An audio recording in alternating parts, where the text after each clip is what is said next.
women tend to be more unhappily married than men. And 80% of the time, women bring up problems in a relationship. But 69% of all problems are not solvable. So if you rely on problems getting solved as an indicator of the success of the relationship, it's not going to look good. Dr. John and Dr. Julie Gottman, world-renowned researchers and clinical psychologists who've been married 36 years and have spent the last 50 years studying love. You made something called the Love Lab. What is that? We followed 3,000 couples. It taught us the difference between what masters of relationship do and what disasters do. What advice would you give to me then? Cuddle. 96% of non-cuddlers had an awful sex life. Anything else? Yes, the hookup culture is thriving. Is that a problem? Yes. Why? Okay, so let me point out something that everybody needs to hear. So, and also, kissing is very powerful. Men who kiss their wives goodbye when they leave for work live 4 years longer than men who don't. In your research, you found that during conflict, couples who show 4 key behaviors mean that an argument is doomed. Yes, and they are criticism, defensiveness. The third one was the worst, and that was the best predictor of relationship breakup. And the fourth was...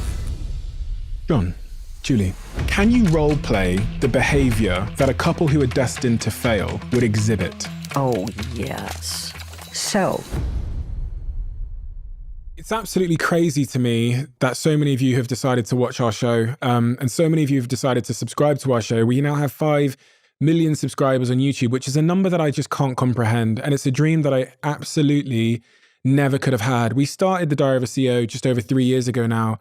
And in my wildest expectations, we might have had 100,000 subscribers by now.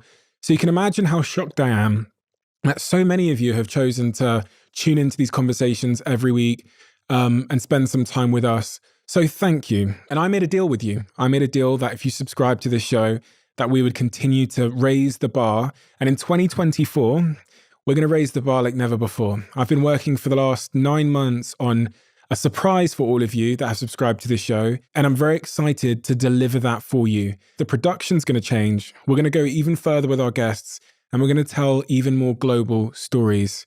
So as always, if you appreciate what we're doing here, the simple, free favor I'll ask from you is to hit the subscribe button. Let's get on with the episode.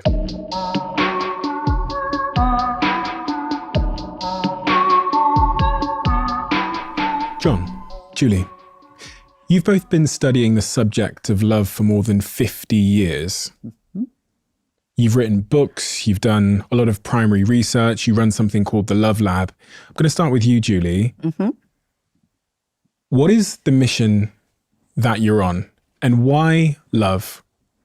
That is the most wonderful question in the universe. Here's why. We have a world, as we all know, that is full of conflict, is full of antipathy, is full of violence, domestic violence, all kinds of clashes between people. And we wanted to focus on love because love is the great healer, right? It heals people's hearts, it heals people's souls, it brings people together, it unifies people. But nobody has taken Relationships 101. Nobody knows how to have productive relationships that are calm and gentle and compassionate. And at the beginning of the research, we had no idea of what successful couples did to really solidify their relationship and sustain it. So John and his wonderful colleague, Robert Levinson, did some of that earliest research that taught us the difference between what masters of relationship do and what disasters do, so we could help as many people as possible. And John, the same question for you. With all the work that you've done in your life, what is it that you're seeking to deliver to the person that consumes that work? What is it you're seeking to do for them? Well, Bob and I started studying relationships because we were so incompetent at it. And we were just two clueless guys going from one relationship disaster to another. And we were really curious about whether there were people out there who could do it well. And we found there were. And, and then we thought, how were they different from people, who, like us, really went from one disaster to another? And we had no idea. We really had very few hypotheses when we started. So it was just curiosity. And we weren't interested in helping anybody at all. We were just curious about finding out what the differences were. And then 26 years ago, Julie and I decided to work together. And she's a clinical psychologist. She wants to help people. And I thought it was impossible to change relationships, because if you can predict with such high accuracy that a relationship is doomed or it works, how can you change it? It seemed impossible. But Julie's really an optimist and really cares about people. And so we got together and we thought, well, we need a theory if we're going to help people, because every relationship is different. And so first we built a theory and then we tested it. So that's how I got into it, really. I didn't have a mission. So how did you both come to study and work together on the subject of love in particular? Well, John had already been studying it, right? Right. So we met, almost 38 years ago. And what happened is that I'd be coming home talking about my clinical cases over dinner. John would come home from the lab and be sharing the statistics and the findings he had that were really thrilling. And after a while, he was garnering such incredible information, such great knowledge, that one day we were out in the middle of the sea canoeing, and I said, honey, let's take this stuff out of the ivory tower. Right. Let's form theory and interventions based on what these successful couples are doing to really sustain their love. It's such a beautiful thing we see. And he said, sure, why not? And we did. And John, what was that research? Well, Bob and I found that there really were masters of relationships. And we spent a dozen years studying gay and lesbian couples too. Same thing there. There were people who knew how to have relationships, and they were very different from the couples who were struggling. And most of the clinical books have been written by therapists who never saw the good relationships. And so we had information that was very new, and it was pretty fascinating. But the question was, could we actually turn a disaster into a master? Could we prevent relationship disaster? We didn't know. So it was kind of a question, was it just correlation or were the findings causal? And so it was really curiosity that continued. And how many research papers have you published now? A couple of hundred, I think. And how many books between you have you written, Julie? I think we're on 52, maybe? How many couples have you studied, John? Well, our latest study involved over 40,000 couples, looking at their questionnaires and couples about to start therapy, but following couples in the lab the kind of lab that Bob Levinson and I created, about 3,000 couples. And Bob studied a group of couples for 20 years, the same group of couples in their 40s or in their 60s when they started the study. And he actually was able to get funding for 20 years. So the group of couples in the 40s were now in their 60s. And he could compare them to the couples 20 years ago who were in their 60s. So it wound up being, a 40-year longitudinal study. Has anyone ever studied couples for that length of time? No, not really. It really was a first. When people think about the subject of love, I don't think they necessarily hold it in such high importance in their life. They think about other things, especially as it correlates to our health outcomes. So my physical health outcomes. Are they right in deprioritizing love as a path to having good physical health? Or does our love and relationships correlate to our physical health, our chance of disease, all these kinds of things? There's a new field that started kind of when I started doing my research, and it's called social epidemiology. A guy named Leonard Syme started at Berkeley with his student Lisa Berkman. And they did this study called the Alameda County Study, where they studied 9,000 people. And Syme was interested in diet. He was interested in cholesterol. And he found that Chinese American immigrants just lived a lot longer and were a lot healthier than Americans were, even Chinese American immigrants. So he was kind of curious about, what really was the difference? Was it the diet? And he found it was really community. It was really that these people moved with their friends. And he found in general that the quality of people's closest relationships really predicted longevity. Very strong prediction too. So it's become a whole field called social epidemiology. And people have studied the immune system and, found that all over the planet, people who are socially isolated, who have bad relationships, don't live as long. They get sick and die a lot younger. And that people who have great relationships, they live a lot longer, and the quality of their life is better. They're a lot happier. And so it seems to make a real big difference. Modern social psychology has been finding the same thing with people's relationships to strangers, that affects health. So if you reach out to strangers and in the morning, if you're commuting, having a conversation with the commuter next to you, then you're open to learning about their lives. That also affects your health and longevity. So we're really a very social species. It's interesting because we spend a lot of time, going to the gym or thinking about our diet or something. But what you're saying, and I think what a lot of your work has uncovered, is that we should be investing in the same way in relationships in a really intentional way. And especially when we consider the nature of the world now, where we're getting lonelier and more detached than ever before. No one taught me at any point in my life to think of my relationships like the gym. Yeah, right. What's your take on that, Julie? Well, being a gym buff myself, I love going to the gym.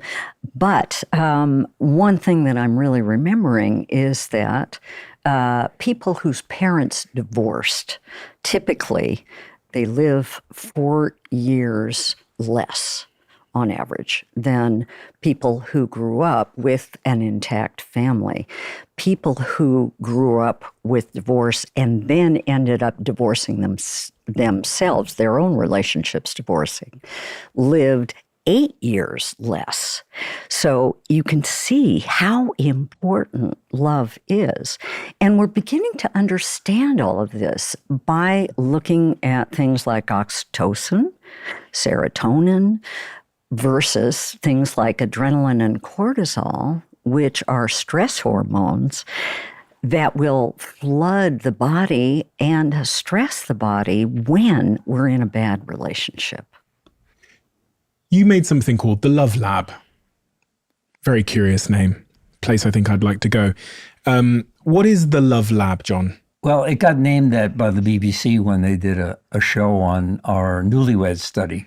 But it was basically an apartment-like setting, and couples spent 24 hours there, and the cameras were rolling the whole time they were awake. And like Bob and I did, we synchronized physiological data to the video time code, so we could, see what they were doing, what they were saying to one another, and at the same time be able to look at their heart rates and their blood velocity and things like that. And we measured other physiological things and immune variables as well. So that was basically the lab. And we followed couples a couple of months after the wedding, many of them as they got pregnant and had babies. And I learned how to study parent-infant interaction from some of my friends who were experts in that field. And we followed the children as they got older. So that was kind of the lab. It was just to see whether there was any predictability in relationships if we weren't telling people what to talk about, just watching them as they might normally go about a typical day. So let me get this straight. You have these people come to this sort of normal setting, kind of like an apartment, but it's really a laboratory where they're being studied for their physiological biomarkers of, heart rate, things like that. You just watch them? Well, they're being videotaped, right? And that videotape then afterwards is analyzed 100th of a second by 100th of a second, corresponding also to their physiological measures. And we're analyzing all of that tape in terms of the content of what they're saying, what their body movements are, what their facial expressions are, what emotions are they expressing, how are they expressing those emotions, if any. Are they responding to each other's bids for connection? We looked at so much data, and it was a gold mine. It taught us so much, not only about the best way for couples to manage conflict, but even more important, how do couples create a deeper friendship with one another? And by then, we'd already known that friendship in a relationship also helps create more passion and good sex in a long-lasting relationship. So there was so much for us to learn. It was exciting. Going into that study at the Love Lab, what were the sort of big things that you discovered afterwards that are misconceptions about relationships? So, you know, I can think of a couple off the top of my head, but you'll know them better. What are the big misconceptions that you discovered from that? I'll start with you, Julie. A lot of people think that sustaining a good relationship takes huge effort, takes really figuring out things like active listening, where if you say to me, Stephen, I am really angry because you keep leaving the lid off the toothpaste. What's the matter with you? And how do I respond to that? Well, we would learn that criticism, for example, you always, you never, those are criticisms, didn't work to manage conflict. On the other hand, what we also saw is that when somebody made a little tiny bid for connection, for example, there was a big window in this apartment, looking out the window and saying, oh my God, there's a beautiful bird in the tree. What does your partner do? This proved to be incredibly important. Does your partner either turn against you by saying, stop interrupting me, I'm trying to read, or ignore you completely, which is silence, not paying attention, or look out the window too and say, cool. That's all it took to create a better friendship for a couple. And we found that the couples who were successful in the long haul turned towards each other's little bits for connection 85% of the time. The couples who ended up splitting up, unhappy, divorced, 33% of the time. So listen to that difference just between saying and saying nothing. Let's start there then. I think I am guilty of being very, very bad at responding positively to bids for connection from my partner. This is actually one of the central issues that we've struggled with over the last couple of months is my partner will come home, usually I'm coming home, she's already home just before me, and I've still got my work brain on, I'm thinking about work. I rush into the living room. Sometimes I'll say hello to her, then I'll go on my laptop and I start working and she comes over and says something to me. And because I'm focused on my work, I either acknowledge her, but without turning my head, or sometimes I'll just go, 1 sec, babe, I'm busy, or say words to that effect. Right. It's clearly causing a problem. I'm guilty of the same thing. I was working on a book, and Julie said, I go into the living room and sit down, and you don't even look up. And I sit there for a while, and then I get up and leave, and you haven't even noticed that I was there. So I was guilty of it too, turning away. And we worked on it. We did work on it. The other thing too, though, with John, and I've learned to accept this, right, over time, is that John grew up in a little teeny weeny apartment as a refugee in New York City. And it was loud and noisy and there were a lot of people all around. So he had to develop this incredible sense of concentration. And so when I first met you, it was so funny, John. I would be across the kitchen counter from John. He would be reading a book. He wouldn't even be on his computer, be reading a book. And I would say, John, John? Hey, John. And I would wave my hand. And finally he would say, oh, yeah. I really didn't hear it. He didn't hear it. I mean, literally. And I had to understand that with that kind of concentration, he really didn't hear me. How did it make you feel? How did it make me feel? At first, it made me feel invisible, unimportant, unloved, rejected, alone. You know, it made me feel all kinds of stuff until I understood, wait a minute, there's something in his brain that's very different than my brain, because I'm always, you know, I have no skin. I'm like super aware of everything around me. Okay, so John, give me some advice then. From your studies in the Love Lab, if my partner makes a bid for connection, what are the ways that people typically respond, and how should I respond? When you looked at the couples that were most successful over the long term, how did they respond? How should I respond? Give me some advice. Yeah, I think the really great relationships have this motto that when their partner's upset, you just stop everything you're doing and listen. And I keep a notebook in my back pocket just for that purpose. So if Julie says, we need to talk, I whip out my notebook and my pen, and I say, okay, I'm taking notes. So I'm ready to listen to her. And, you know, it's true that sometimes I'm oblivious to what's going on around me. But, you know, I become much more aware. So when she comes into the living room now, I stop what I'm doing, close the computer and say, how you doing? What's on your mind? Okay, my issue is with that is I work in the living room sometimes. Yeah. So what's the balance between me being able to work in the living room, work in like a public home space, without being interrupted, while also not rejecting my partner accidentally or, you know, low-key intentionally? Yeah, I think the solution is to create a ritual around connection. You know, so if she really needs to talk to you, she can, you know, give you a signal that it's important for her to connect with you.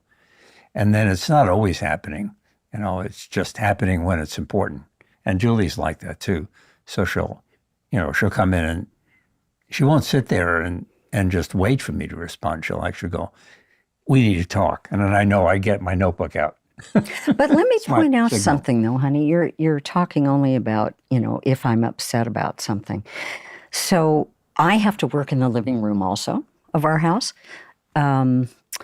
Or John may be working in the living room. And if he's working on something and I want his attention, I may ask him, can I have your attention for a moment?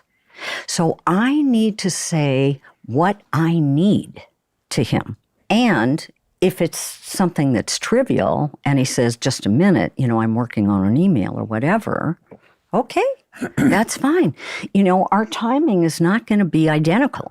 Mm-hmm. He's not going to be available necessarily all the time I want to talk to him. I won't be either, right? And so we try to inquire of one another. Is this a good time for us to talk? And there's sometimes when it's not a good time for you to talk, John. Of course. Right. Of course. That's where I think I've struggled, because sometimes I feel like this is not a good time to talk, and I express that. And I think maybe the way that I'm expressing it isn't soft enough. Maybe I'm, you know. Let me give you one of my favorite things to say. Okay. Which is, honey, I would really love to listen to you right now, but I really am feeling pressured to finish this. So can you just wait however amount of time, 30 minutes or an hour, and then I'll be able to give you my full attention. Mm. See that? I want to listen to you. That's the key phrase that tells your partner, I value you, I love you, but there's pressure on me right now too. So please be understanding, and I'll be there for you as soon as I can be. You know, in the Love Lab, when you saw these couples who were missing bids for connection, so for the example you gave, Julie, of someone looking out the window and saying, babe, come and look at this, and then the other person either ignores it or kind of dismisses it. Was that individual who dismissed it or ignored it, John, were they doing that intentionally? Was it a build-up of something that's caused them to sort of passively reject the person, or is it they were just oblivious? It's really hard to know. I mean, the one thing I can tell you was the person who got turned away from kind of crumples a little bit.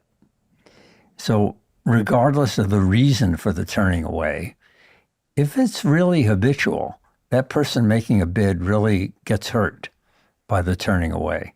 And that, I think, leads people to stop bidding. Mm-hmm. To think, what's the point? Mm-hmm. And then what happens? Well, then they just create this emotional distance. Yeah. And put up walls. And then what happens?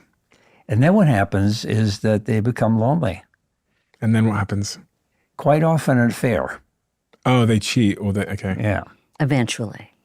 And it all starts with missing a bid for connection potentially and that becoming a habit. Many of them, yeah. Yeah.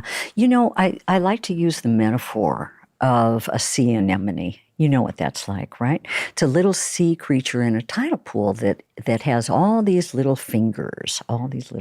So it may be relaxing those fingers and opening up and revealing its underbelly. But when somebody refuses a bid for connection, it's as if that little sea anemone has been poked right in the stomach. And so all the fingers close up and shut down and lock down. And it takes a much longer time for that anemone to unfold its fingers again and be open. Yeah, it's not safe. Mm-hmm. Did you ever find, and I think this is something that I've talked about before within my relationship, that sometimes when I miss a bid for connection, it increases the amounts of bids for connection?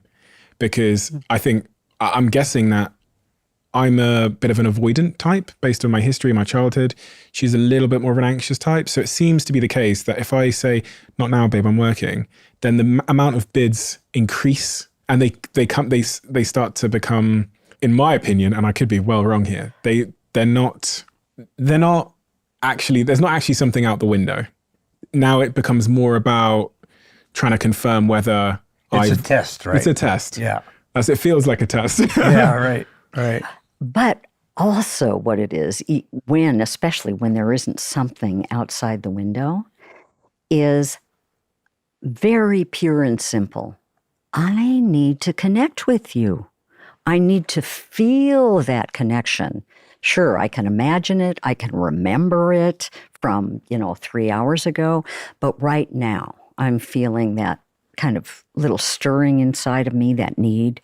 And I want to connect with you. I just need that connection. So she's attempting to create that. What is this attune framework, John? Attune.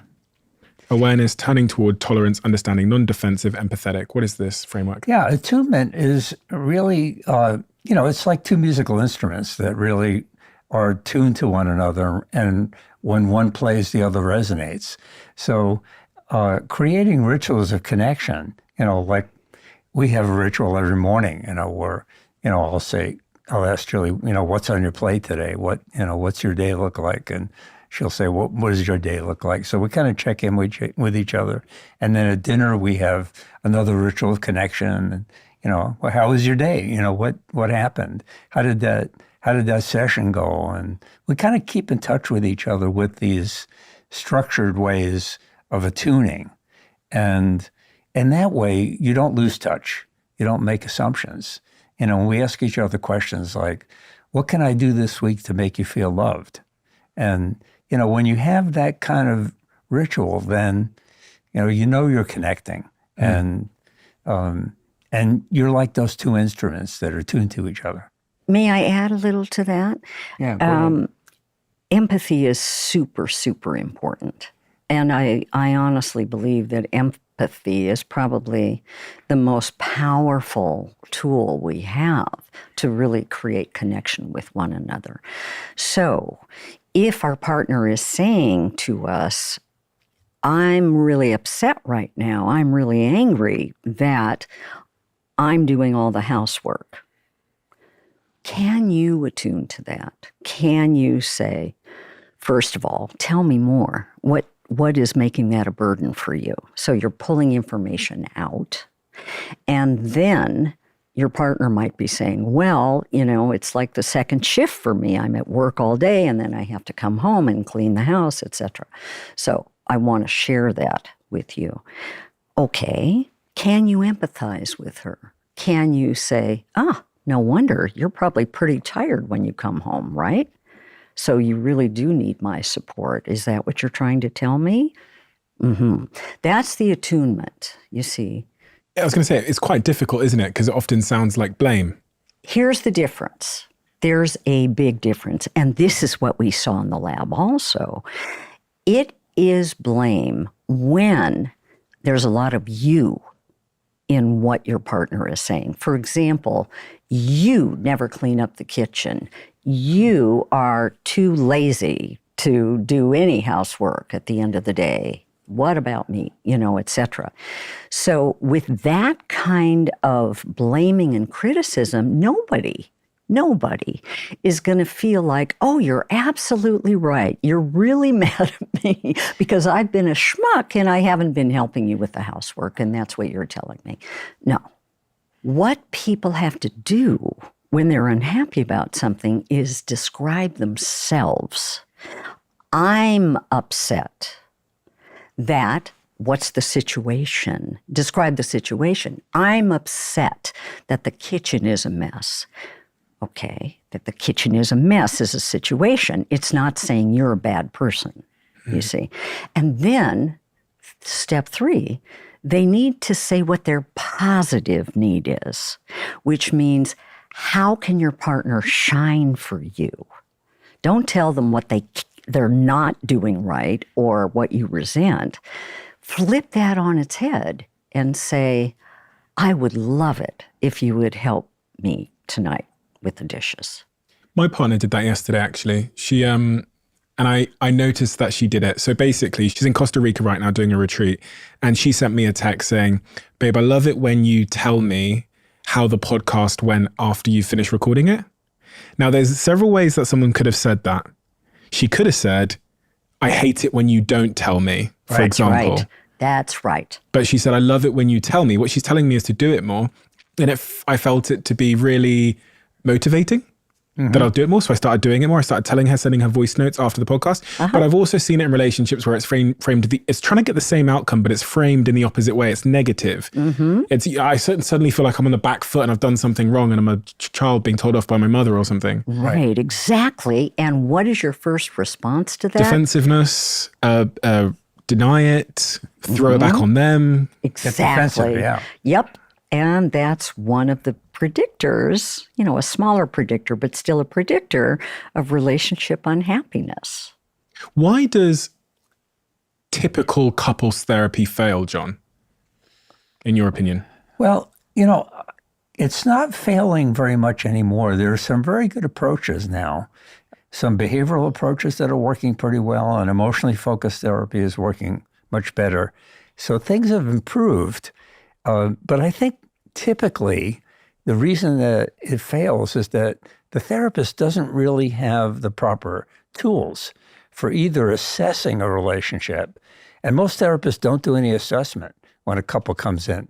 They don't look for, what are the strengths in this relationship and what do I not need to work on? And what are the challenges that I really need to work on? And not only don't they typically assess, but once they start working with a couple, they don't really have the tools. Because I heard with therapy, it's all about listening. Yeah. And the stat I'm citing here is that traditional couples therapy only had a 35 to 50% success rate. Right. And you typically think of therapy like you go there and your job is just to listen to your partner as they tell you what's wrong. Yeah. Why doesn't that work? Because they're telling you typically what's wrong with you. And the therapist isn't stopping them, isn't saying, that's criticism, that's not going to work, that is going to sabotage you getting listened to. So try this instead. Try telling your partner what you feel and what you need instead of describing your partner and what's wrong with them. I actually saw at a conference, I'm not making this up, somebody was training therapists, and this therapist that was doing the training played a videotape in which a husband said to his wife, Sheila, "You're such a bitch. You only think about yourself." And the therapist said, "Sheila, can you summarize and reflect back what Harry just said and empathize with him?" I thought, God, what an idiot. I mean, nobody can empathize with insult and put downs. Why isn't she constraining the way Harry's talking to Sheila, not just Sheila listening? So I think a lot of times therapists really don't know how to use a tool. They don't know what really is appropriate, what a good relationship looks like. What a good relationship looks like. I'm really keen to understand the principles of what successful couples do. From your research, you've highlighted a few of those things. I mean, you've got the 7 principles of successful marriage. What are some of the most important of those principles? First of all, we call the first principle building love maps. You need to keep asking your partner open-ended questions to know who they are. Open-ended questions are questions like, so what characteristic would you like to pass down from your family to our child? Or what would be your ideal way of celebrating Ramadan or Christmas or whatever holiday?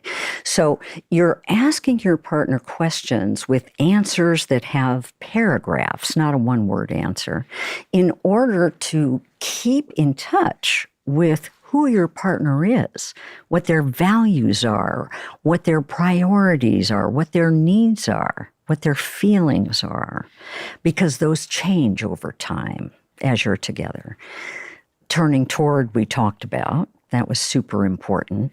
Expressing fondness and admiration is very important. So you can feel love, and if you don't tell your partner you love them or express it with touch, which is incredibly important, then your partner may not be all that sure that you still do love them 5 years down the road. Of course, managing conflict is incredibly important, and that's where we've probably done our most significant work. But in addition to that, it's honoring each other's dreams. Dreams meaning, what are your hopes and aspirations for the future? They're not going to be compatible. They're not necessarily going to be identical. It doesn't matter. Can you support your partner in realizing their own dream and fulfilling that? And finally, creating shared meaning, which means every one of us is a philosopher. We have our own ideas about what our purpose in life is. Well, do you tell your partner what that is for you? And do you hear that from your partner? That's the sharing that's needed. And the weight-bearing walls. And trust and commitment, of course. So trust builds over time. And trust is essentially answering the question, will you be there for me? In all kinds of different situations. Will you be there for me when I'm sick, when I'm depressed, when I want to celebrate a success, when I'm frustrated? Will you be there for me? And nobody will be perfectly, but the more the better. So that's trust. And commitment, of course, is, are you letting your partner know that this relationship is your journey for life? You are here for life, not for, the next 3 weeks and then you'll think about it again. Why is having expressed dreams so important? Because I often think that about sort of my relationship. I think our dreams are not the same. They're very different. And sometimes I wonder, and I've wondered, and I think we've both wondered in my relationship, whether that is a big, big issue, if it matters. But why is it so important to express your dreams to your partner? And do they have to be aligned? Okay, number one, they don't have to be aligned. That's one of the big myths of all time. You have to be compatible. You have to have the same dreams, the same passions, the same interests. Wrong, wrong, wrong. That's not true. In fact, oftentimes we're attracted to people who are different from us. What happens when the dreams are in conflict, though? So if one partner's dreams is to live in Australia and the other partner's dream is to live on, America? There are certain situations where one person's dream is the other person's nightmare. And they really don't have a compromise that's possible. So the one you described, I had a couple like that where she lived in Switzerland, he lived in Uganda.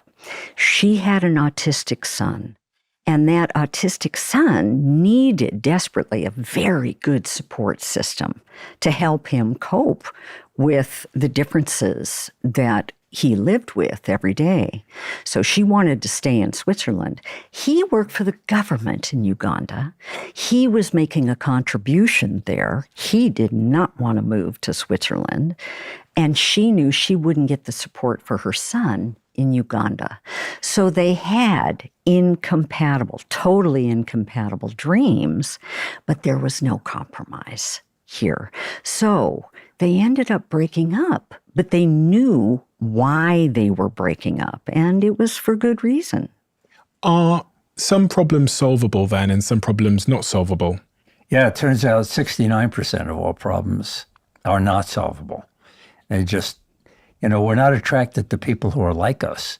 And then once we get together, we find those differences, although initially very attractive, pretty annoying. So it's really great that he's so spontaneous, but then why can't he ever stick to a plan? And that becomes a source of irritation. And unless people can really be enriched by those differences and learn to accept the differences, they're going to be in a lot of trouble. So when we looked at over time at what people fought about, it was 69% of the time, it was the same issues. And what you call those perpetual problems? Perpetual problems, yeah. And once you pick somebody to have a relationship with, you've automatically inherited the problems you'll have for the next 50 years. These are problems you can't solve, really. Right. But you can adapt to them and laugh about them. And compromise around the edges. Okay. So what's an example of a perpetual problem in your relationship? Oh, my God.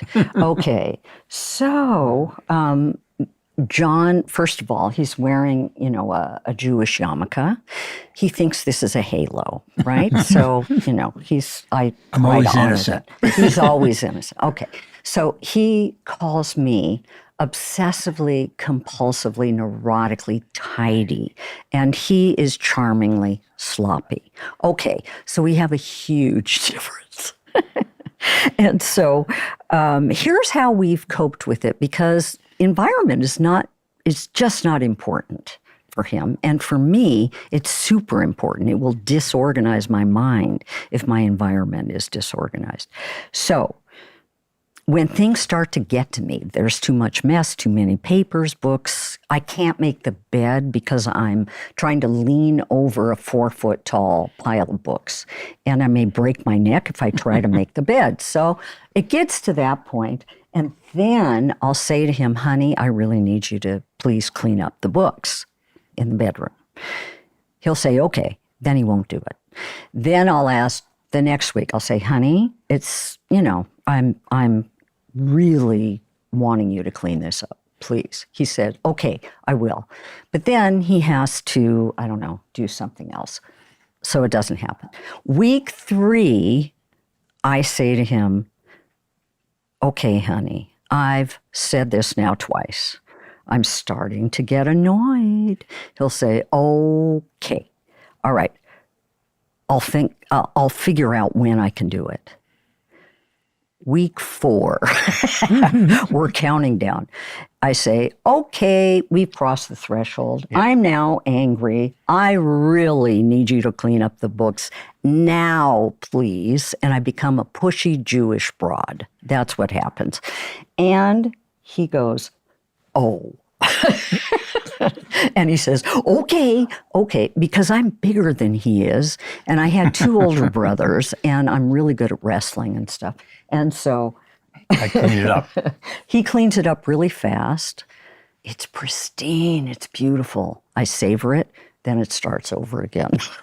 So is that the pathway to dealing with perpetual problems? Is you just have to accept them, that it's going to... So here's the deal with perpetual problems. We have a method for compromise. We call it the bagel method, or maybe the donut method, depending on your culture. Okay, so in an inner circle, you think about or you write down, what can you not compromise on in terms of your position on this issue?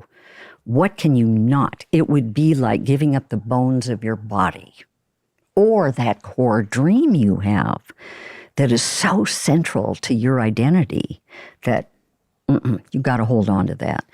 Then in an outer circle, you write down what you're more flexible about.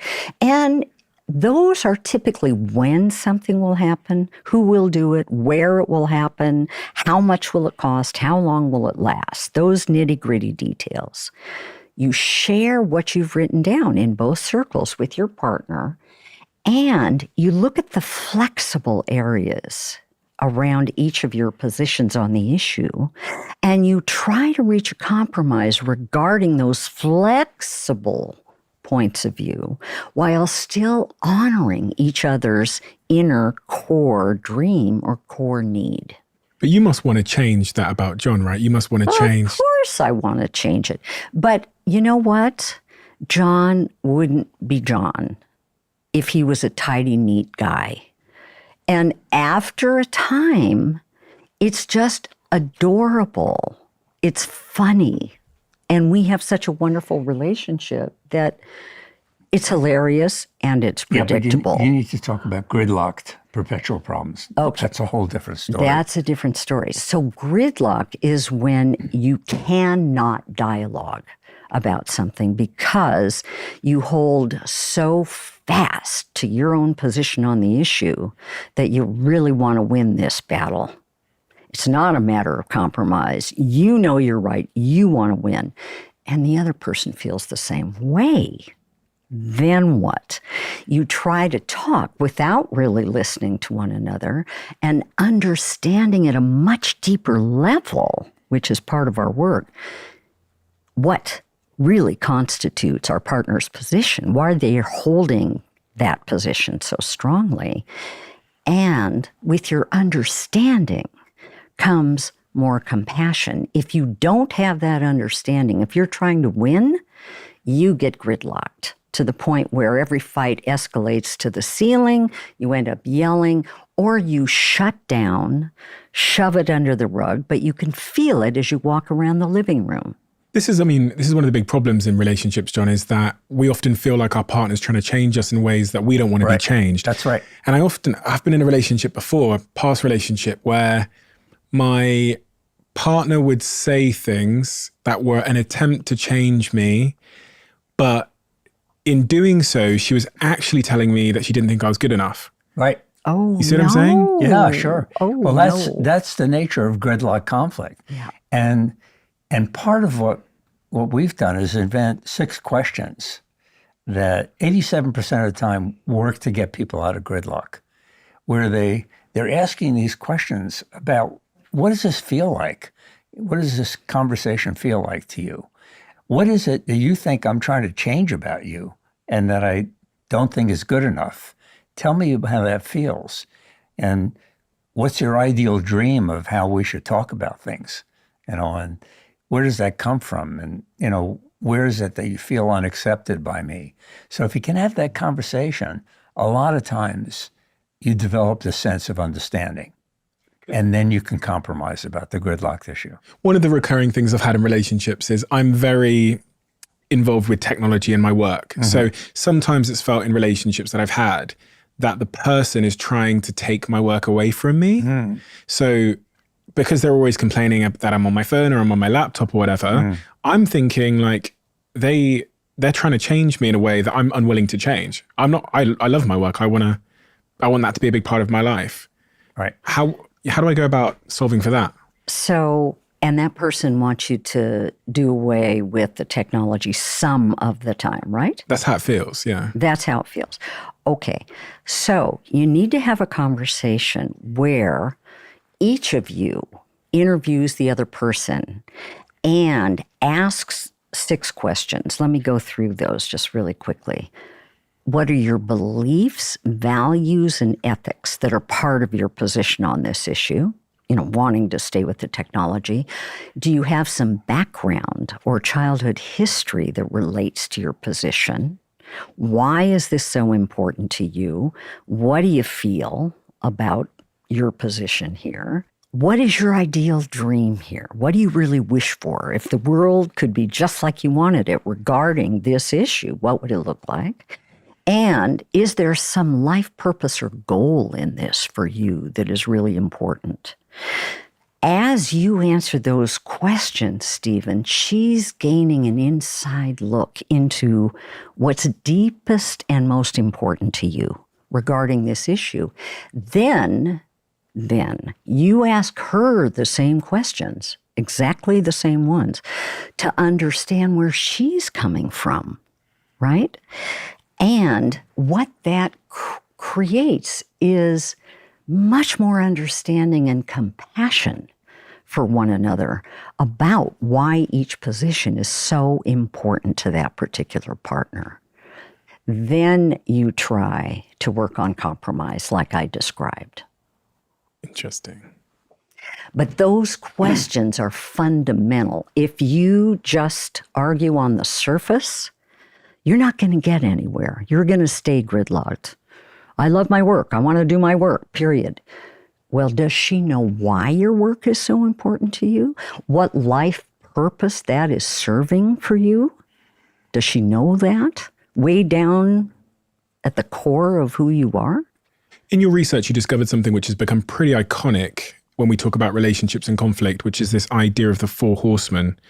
You found that during conflict, couples who show four key behaviors mean that an argument is doomed, and it's the worst way of arguing, i.e. like really nothing can be gained beyond that point. John, what are the four horsemen and how was this discovered? Yeah, Bob Levinson and I first looked at just the ratio of positivity to negativity in a conflict discussion. And the first thing we discovered was that among the masters, that ratio was 5-to-1 or higher.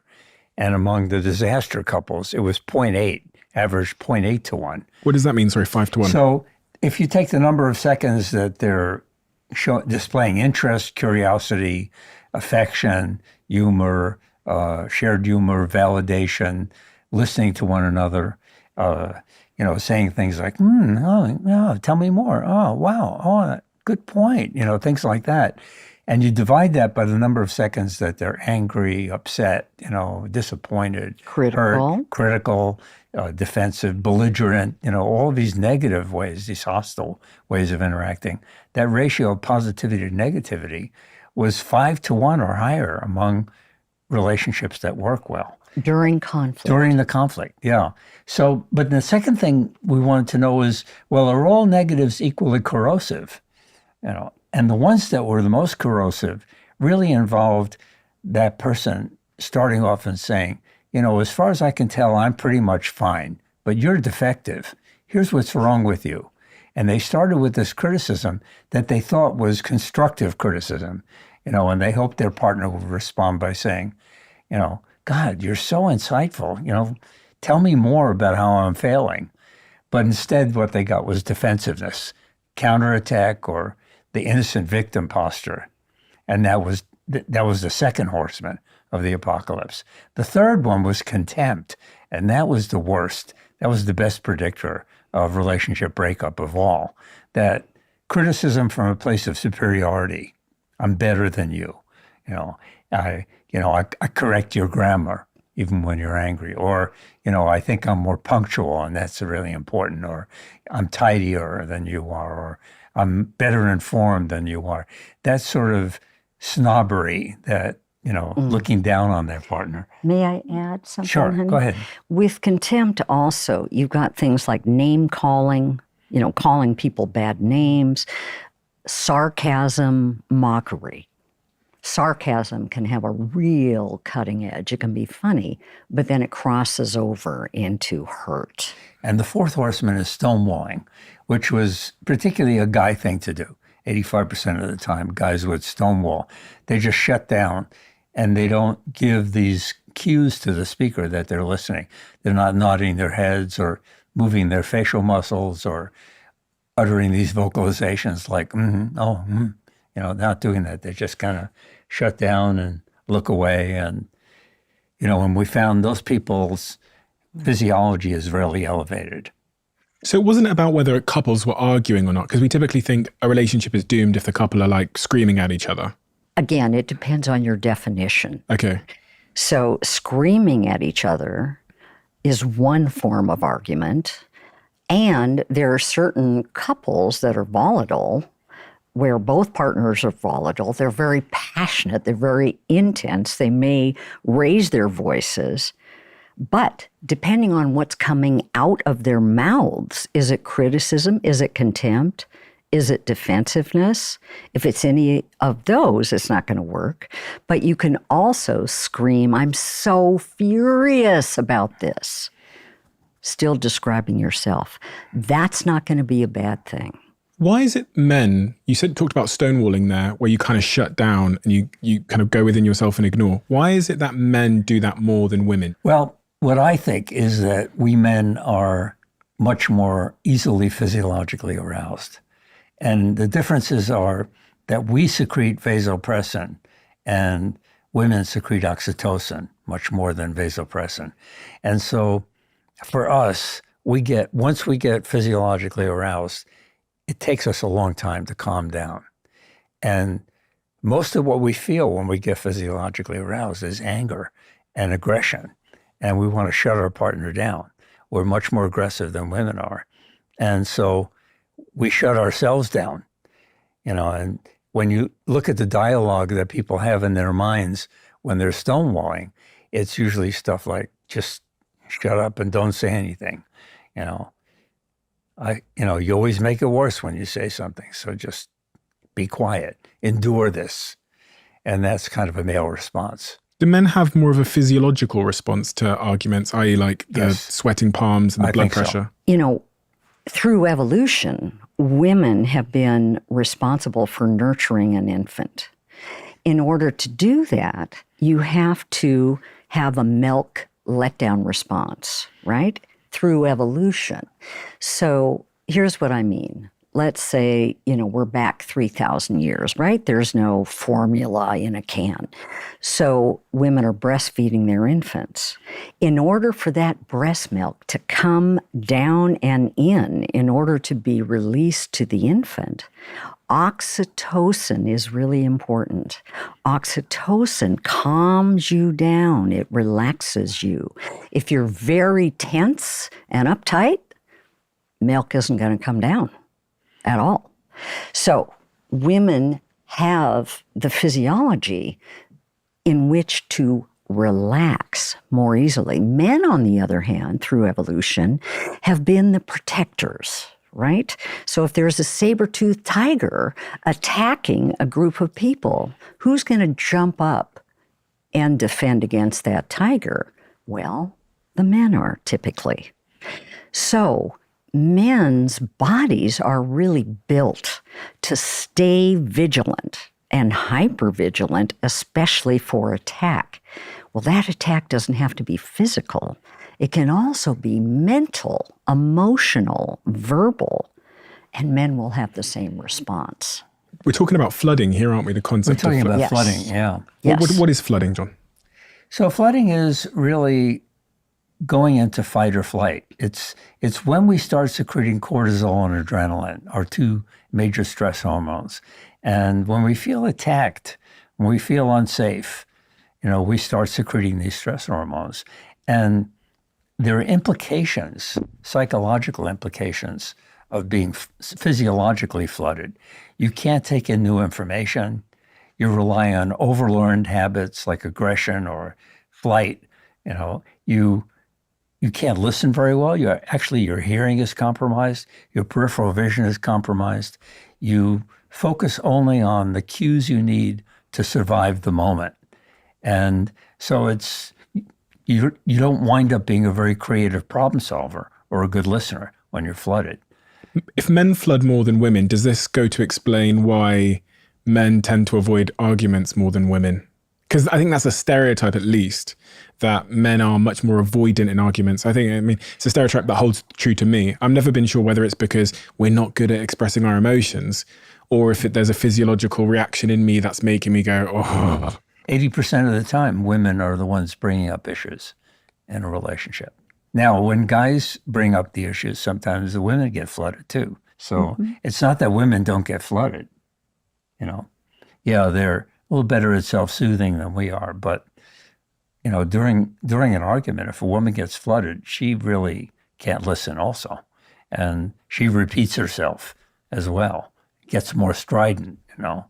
If I'm flooded then, typical advice tells me, John, it says, never fall asleep if you and your partner have been arguing about something. Yeah. What is the best, I get flooded sometimes. What is the best way for me to deal with that? If it's late at night, you should go to sleep. Go to sleep angry. I mean, St. Paul was the one who started that, and he wasn't married.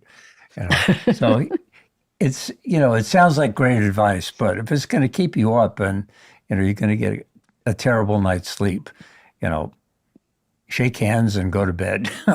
Give each other a quick kiss and go to bed angry. What did he start? St. Paul? What did St. Paul start? Never go to bed wrathful, I think, is what his advice was for couples. And that's wrong. Yeah. Okay. So if I'm in the middle of an argument and I feel like I'm a little bit flooded, maybe my palms are a little bit sweaty, I should take a time out, is what you're saying, Julie. Yeah, let's talk about that. So if you're feeling flooded, you really need to take a break, but there's specific steps to do that. One, if you're flooded, you say, I need to take a break. You don't say you do. I need to take a break, and say when you'll come back to continue the conversation. If you do that, then your partner is not going to feel abandoned and rejected. You go apart for maybe 30 minutes, an hour, however long, maximum 24 hours, and you don't think about the fight. Don't plan your rebuttal because that'll keep you flooded as long as you keep thinking about the fight. So do something self-soothing like reading a book, reading a magazine, working out, maybe going for a run. Get on your computer. Get on your computer, do your email. Don't watch murder mysteries. That's not a good thing to do. So come back at the designated time when hopefully your body is a lot calmer and continue the conversation. But, you know, generally consistent result is that women tend to be more unhappily married than men. Guys often think everything's fine. Oh my God. So true. I had this conversation with a former partner where I said, and I shouldn't have said it, but I'm just going to be honest. I said to her, in our relationship, I think if you never raised an issue, I think there'd never be an issue. Yeah. Because I just felt like everything was always fine. And every week she was coming to me with a problem. And had she not come to me with that problem, I think, and I might be BSing myself here, I think the relationship would have just been great. Right. That's how it felt. And you know, women have a lot more depression than men do as well. You know, so I think in a lot of ways, the world is harder for women. The world's a more dangerous place for women, for example. The probability that a woman will be physically or sexually assaulted in her lifetime is 40%. It's 9% for men in the United States. I think it's harder to be a woman than it is to be a man.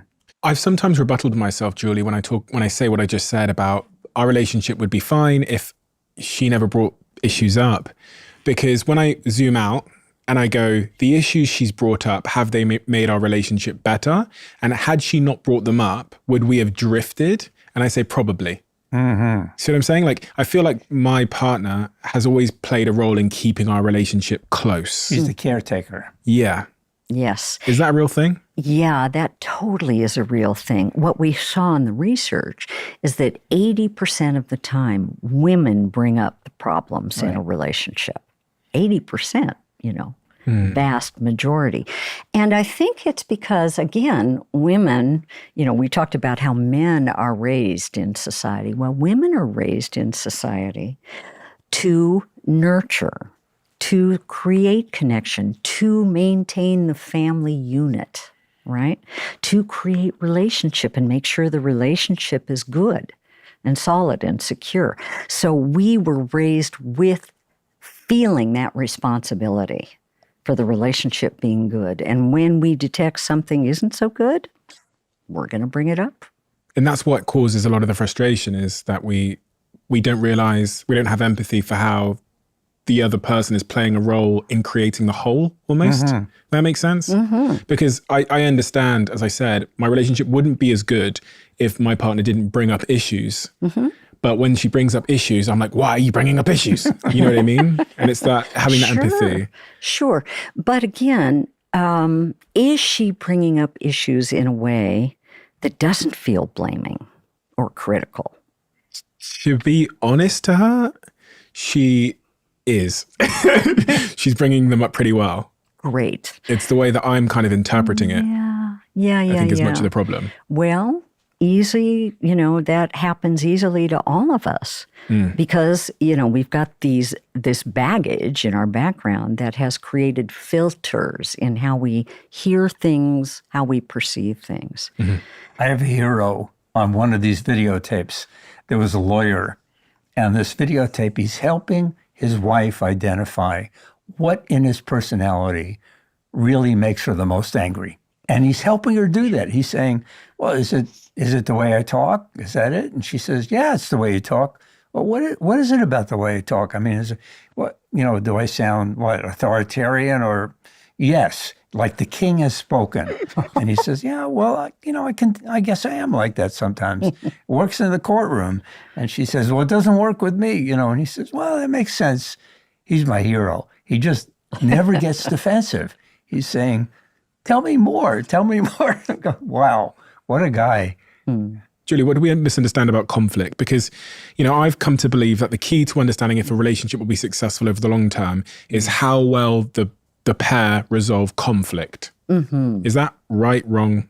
Well, clearly, as we said, because 69% of all problems are perpetual, they are not going to be solved. So if you rely on seeing problems getting solved as an indicator of the success of the relationship, it's not going to look good, right? So, what we need to understand about conflict that we've written about in our last book is that if we apply the dictum of really understanding our partner and their point of view before we work on trying to resolve the problem, we're going to do much better. Conflict also gets a really bad rap. Conflict, you're not supposed to have conflicts. It means if you have a relationship with a lot of conflict, that means it's a bad relationship. Total myth. That is not true. What we've seen is that couples who do fight, but they fight right, as we wrote about, with the tools that are describing their own feelings and needs rather than blaming the partner, then they're going to really understand each other so much better as the underlying dreams within the conflict come out, the underlying family history comes out, the life purpose comes out. Think about those big questions in the heart of a conflict that if they are understood, oh my God, you know so much more about your partner than you did before. Conflict. How do I become great at conflict? And is that really what I should be aiming at? Should I be aiming at becoming a master of conflict resolution? I think so. It's not conflict resolution as much as it is conflict management. And my secret is that notebook in my back pocket, so I get it out, when we have to talk about something important. And I listen to what she's saying. I write it down. Is it in your pocket now? It's in my pocket now. I'm thinking of getting one. Here it is. I'm thinking of getting one. Yeah, it's really great, notes. And so, if I say to her, she's upset, or she wants to talk about something important, I'm listening, I'm taking notes. So, and as I'm writing stuff down, it calms me down. And I I'm writing it down. First, I'm saying, why does she keep bringing up issues? I didn't want to spend my evening this way. But then I go, oh, that's a good point. That's interesting, And I start realizing that she makes a lot of sense. Is part of that moving the issue from your amygdala to your prefrontal cortex, i.e. it's moving it from your emotional center to your logical center? Yeah. Yeah. I really am. Because that's that when you were saying it, I was like, that would be, you use the word, it calms me down. Calms me down. That would help calm me down as well. Yeah. Sure. When you're taking notes, it's more an intellectual process as opposed to an emotional process, right? So it takes you out of that emotionally getting stirred up by what your partner is saying and into just processing the words, the language, writing it down, which keeps you calm. One time I filled up an entire yellow pad. Wow. She said, I want to talk to you, and I haven't talked to you about this ever, but I need you to really be quiet and listen.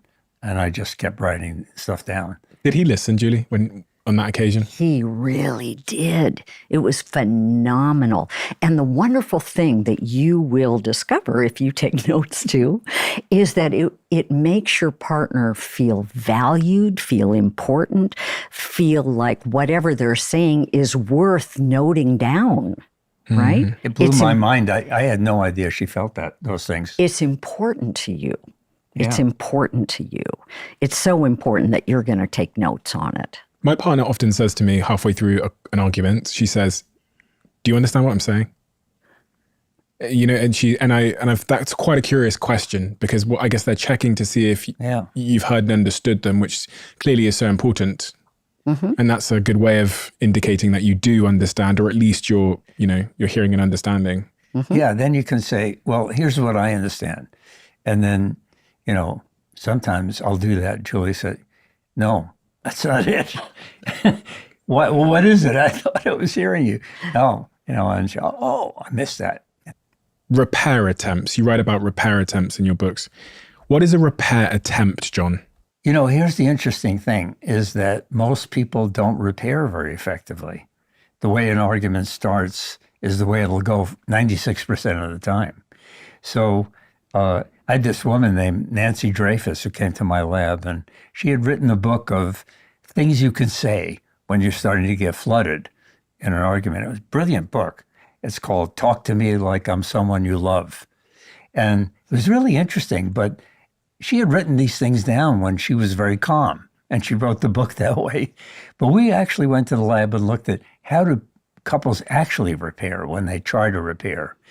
And what we found was that anything that you would do in a business meeting will fail in a love relationship. Let's take a look at our options and evaluate them. What are our priorities here? What's our fundamental goal? Let's be rational about this. Let's be rational about this. Let's evaluate the costs of one option versus another. Doomed. And the only thing that worked was somebody would say, God, I'm sorry I said that, let me try again. Or they would say, I'm really starting to feel defensive. Could you say that a gentler way? And those kinds of repairs that focused on emotion, they worked. And the earlier they made them in the conversation, the more effective they were. So these are attempts to repair the relationship or the argument from one side of the argument, Julie. Right. Yes, in the middle of the conversation. So if one person senses it's getting off track, to get it back on track, they may say one of these repair phrases. But if the repair is going to be successful, the other person has to accept the repair. So if John is saying to me, hey, I'm starting to feel defensive, can you say that, in a gentler way? I could either say, no way, forget it, you deserve all the criticism, which is rejecting the repair. Yeah. Or I could say, you're right, let me try again, and say it a different way. That's accepting it. But there's also repair after an argument that has felt horrible. And then how do you process and repair that terrible communication you had? That's a whole nother That's what I was type of about to say. rapport. Yeah. Of course it was. Here, link. Right. We're telepathic. Yeah, so that coming back to it, we have a method for doing that, a 5-step method for revisiting a really regrettable incident that may have happened in the relationship when you're calmer. And that's very effective. What is that fight? Please give it to me. Yeah, Yeah, let me do describe that one. that. Okay, so we actually have a little booklet that has all this structured out that a lot of people keep in their glove compartment because for some reason, arguments happen when you're going 70 miles an hour down the freeway, right? Never fails. So pull out the book. Okay, in the booklet, the first step is each person addresses a list of emotions that we've printed out and says out loud which emotion they had during this regrettable incident, first of all. And they can name as many as they want. And there are things like hurt, angry, abandoned, rejected, and so on. Secondly, each person has a chance to describe their point of view about what happened from beginning to end of this incident, while the other person, here we go again, takes notes. So at the end of the person's narration, they then summarize what they heard that person say to make sure they got all the good points, and then says something validating, like, okay, from your point of view, I can see why you felt that way. The way it's narrated is crucial. It sounds like, I felt that you were angry at me. I saw this angry look at your face. I heard you say, leave me alone and get out of here. I heard, I saw, I felt, I imagined. So it's all about I. It's not saying, you said this mean thing to me, which is critical. All right. So each person has a chance to share their perception that way, and their partner summarizes and validates what they heard. Third, people look at, did I have any feelings during this that were actual triggers, that were feelings that got started long before this relationship, in another relationship maybe, or even at home with my caretakers or my family? If those feelings got triggered again, here and now, then you share what feeling got triggered, which we call an enduring vulnerability, and say where it may have gotten started before this relationship. That's step 3. Step 4, you're finally taking responsibility for what you contributed to this regrettable incident by saying, what was your state of mind when it happened? I was really stressed. I needed time alone, etc. And then specifically saying what you regret saying or doing during the incident and apologizing for it. Now note how late the apology is coming. You're not apologizing right away because that doesn't work. You don't know what you're apologizing for if you haven't first heard the impact of that incident on your partner. So step 4 is apologizing, and then hopefully your partner accepts your apology. And finally, step 5 is saying one thing your partner can do differently, one thing you can do differently to avoid something like this from happening again. Then you're done. The repair attempt somewhat sounded like, I was going to say backing down, but it was more like one of you taking an objective view on the situation and kind of stepping outside and saying, I'm feeling like this. It's almost like you're like stepping out of the video game, grabbing the controller versus being in the video game. Right. Is that kind of like an accurate description? I think so, yeah. Yeah. Because sometimes that does happen in my relationships where my partner will almost take a meta-analysis on the situation and go, I'm not feeling this, or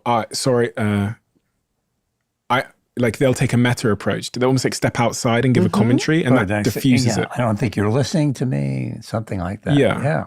Well, they got to be careful about that. They have to be careful. They shouldn't be, number one, analyzing you and where you're coming from, and they shouldn't be blaming. You're not listening to me. Shouldn't do that. But if they say, I'm not feeling listened to right now, Yeah. Okay. let me yeah. try again, Yeah. that's great. Interesting. What about sex and intimacy in these subjects? What have you learned about the role of kissing in the love lab? Interesting. Yeah, I mean, we haven't done a lot of research on sex. We did some in that newlywed study because sex had gone down dramatically for most couples, even 3 years after the first baby was born. And so we're asking people, how did they cope? How did they keep sex alive? But the biggest study done on this question was done in a book that came out called The Normal Bar. Christiana Northrup is the first author of that. And they analyzed 70,000 people in 24 countries and tried to discern what's different about people who say they have a great sex life and people who say they have an awful sex life. How are those two groups of people different? And they discovered that it was the same across the whole planet. And there are really about a dozen things that people do have a great sex life. And saying I love you every day and meaning it is one of them. Giving compliments, romantic gifts, having a lot of touch, cuddling. So of the people who don't cuddle, only 4% of them said they had a great sex life. 96% of the non-cuddlers had an awful sex life. So touch is very important. Even physical touch, even in public, affection in public was a big thing. And really, that kind of connection, the romantic date, the romantic vacation, that's what they did. So nothing involved kissing or what happened in the bedroom. So none of that is there. But there has been research on just kissing. And it turns out that not every culture do humans kiss. But in the ones they do, kissing is very powerful, very erotic for most couples. And it's a nice gateway into eroticism. I found this really interesting study in your work where it said a 10-year German study that found that. Right. Say that again. You can repeat the study better than I can. Men who kiss their wives goodbye when they leave for work live something like 4 years longer than men who don't. So, and that's a perfunctory kiss. I mean, Don't forget, Steve. they're getting murdered. They're being murdered. But the 6-second kiss, which we recommend, has much more potential than that peck on the cheek. What is the 6-second kiss? A kiss that lasts at least 6 seconds. Why not 5 or 4? Because oxytocin gets secreted. With a 20-second hug or a 6-second kiss, you're both secreting oxytocin. And that creates a sense of psychological safety and connection. And bonding. What do you think about the subject of sex, Julie? And, how important it is for a relationship? How much should we be having sex? Does it really matter? Is it a predictor of long-term success in marriage? Great questions that my clients ask me a lot. And there's huge variability in sexual preference. Some couples actually don't want to have sex at all. Both people don't want to have sex. They'd rather have kind of a sibling relationship almost. If they're both content with that, then they can have a very successful relationship. Some couples really want to have sex a lot, all the time. And it's a really important component of the relationship. And everything in between. When you run into trouble is the following, and I've seen this so many times. The men who I guess I would say are hyper masculine, they think that cuddling is too infantile, so they don't want to cuddle. And the only way they can accept physical contact, which they desperately need, is through sex. Period. Penetrative sex. Penetrative sex. That's right. And the woman has 17 children. She's trying to make dinner. She's exhausted. She may not want to have sex nearly as much as he does. So he begins to feel deprived of touch. But instead of complaining about that, he says, we're not having enough sex. And she says, I'm not getting enough affection. And there you have, some conflict that has to get sorted out. It's like they're speaking two different languages of intimacy.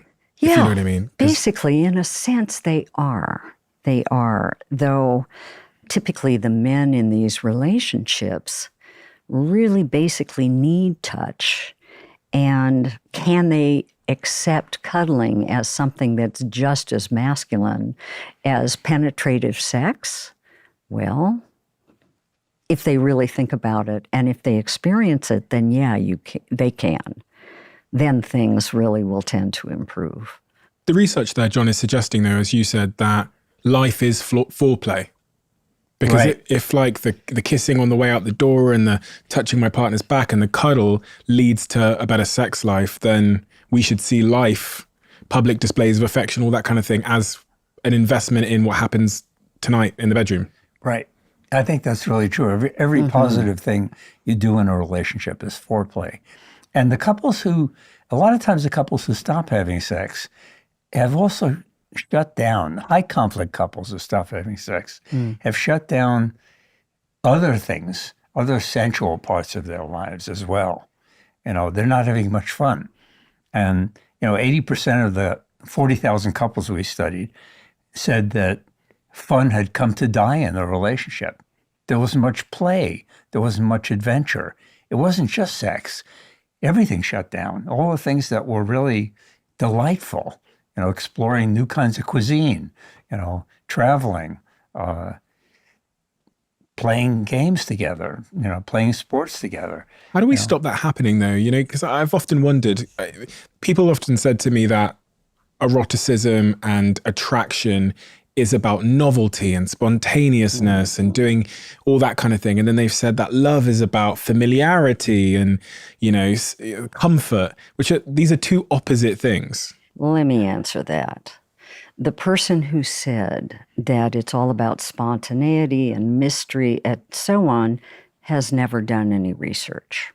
The research shows that the familiarity, the emotional connection, really knowing your partner creates, in the long run, much more passion, much better sex, actually, than maintaining mystery, but not really connecting to one another the way people need to.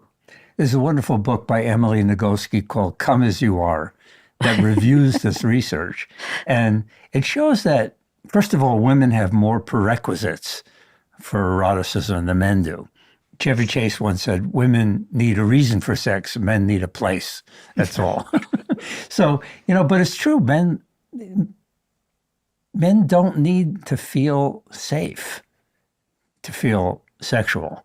Women do. Women need to feel psychologically safe, and that means emotional connection. It also means there can't be a long to-do list of things that they have to get done that's been neglected. The dog's been taken out, and has done his business and all of that. And then the situation feels erotic to a woman, and she's receptive. Let me point out something in addition to that most men don't know. At least in the United States, 1 out of 4 women have been sexually molested or sexually assaulted by the age of 18. And that's only the women who report it. It's probably 1 out of 3, maybe 40%, including the ones who haven't reported it. So when women have that history, not to mention thousands of years in their bones of being seen only as sex objects and being raped, every other day, you get to understand why women need safety much more so than men. We wrote a book called The Man's Guide to Women to convey all of these bits of information that have been researched. So familiarity is the basis for eroticism, not for the absence of eroticism. That's a myth. So I've heard a lot about epigenetics recently, which is this idea that trauma can be passed on from one generation to the next. And with that in mind, if women have been sort of sex objects throughout history and have been raped and those kinds of things, it's understandable that, as you say, Julie, that they have like an inbuilt need for safety that men might not understand in the same way. Right. Exactly. Which, what does that say to a man? What advice do you then give to a man? Is the advice you have to make your partner feel safe for them to be aroused? Right. Or to, okay. Yes. What else was in that book, by the way? It's quite an interesting book. I feel like I need to read it. Yeah, it's really that awareness of emotional connection and psychological safety being so important to women, and also realizing that men who do housework get a lot more sex. Is that something Julie told you, or is that is actually an empirical result. Yeah, but specifically, honey, they have to do the vacuuming. Yeah, and get right? the bugs off the bed.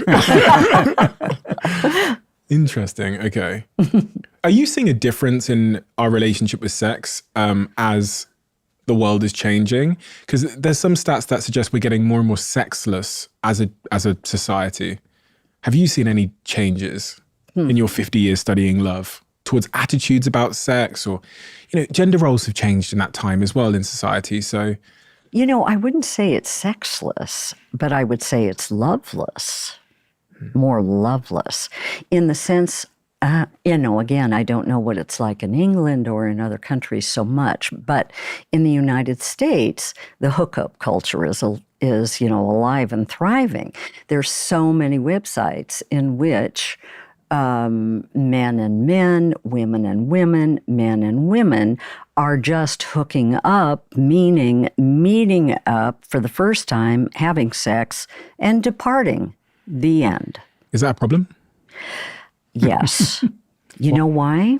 Because in that kind of sex, there's no emotional connection. Zero. And I've heard this from both men and women, actually, that when they leave, they feel more empty than before they started having that sex. Why do you think that is? No emotional connection. It's impersonal sex. They don't know who they're having sex with. So, it's almost like masturbating practically. So, there's a lot of couples who are doing that, but they're not committing in long-term relationships as much as they used to. And I think there's several factors involved in that. One is they've seen their parents divorce, so they don't believe in marriage or commitment as an institution that they should live to. Secondly, women have come into the workforce again in the last 50 years, and career is equally important to many women as it is to men. On that point, do you see issues with women becoming more successful in that emasculating men to some degree? Because I read about a study that said there's an expectation in society for men to provide more at home financially. And then a separate study showed that women's sort of equality with men in terms of their pay and education is getting closer. And then the third study says that men can feel emasculated in the presence of a smarter, more successful women, and they find it less attractive. Mm-hmm. So if you put all this together and you go, okay, women are getting richer and more intelligent, men are emasculated by that, but men still have this social expectation that they will pay the bill. Mm-hmm. In that framework, you go, Jesus Christ, this is going to be difficult for, and you can look at it another way and say, there's less of a pull for women who typically want to date men that have a certain level of education and a certain level of money. The pool is smaller than ever before. So is this, this is some of the issues of some of the challenges of the modern world. You're right. Yeah. You're absolutely right about that. The roles are really changing.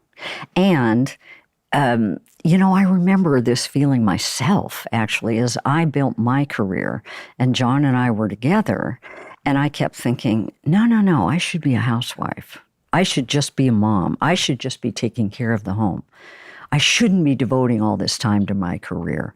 But I love my career. I want to work. And so there would be this turmoil inside about who should I be. And I think men are feeling that too. For example, as I said earlier, men are really wanting to be fathers more. But how can you be an involved father when you're working like crazy, extra, overtime to make more money, right? It's impossible. Also, those old myths have a hard time falling away, that men who make more money have more status, have more value as human beings, are better partners. That's so... Are more male. Are more male, are more masculine. It's so not true.